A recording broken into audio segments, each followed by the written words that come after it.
Entre los guindales, entre los paisanos, una palomita que le cantaba.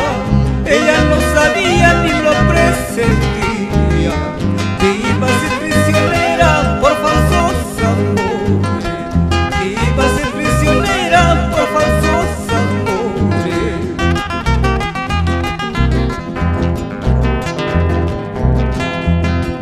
Entre los guindales, entre los paisanos, una palomita que le cantaba.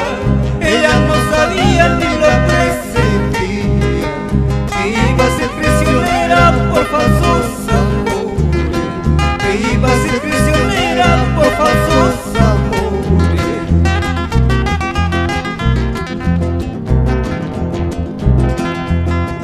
Golpes de la vida, signos del nacer, así es palomita, así es el destino.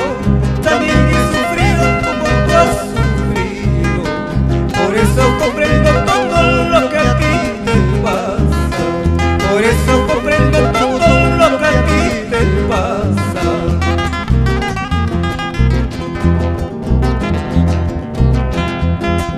Golpes de la vida, signos del nacer, así es palomita, así es el destino.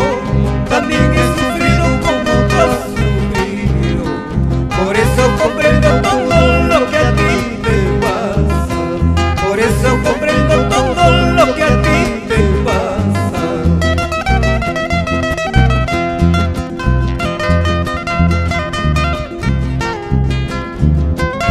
Llegamos a Piscopampa.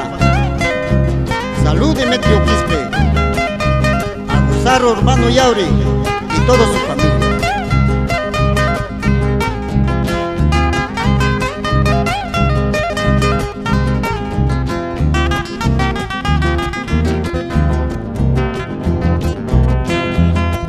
Como quisiera palomita unir mi vida a la tuya, así los dos por el mundo, buscar la dicha que nos falta, buscar la dicha que nos falta.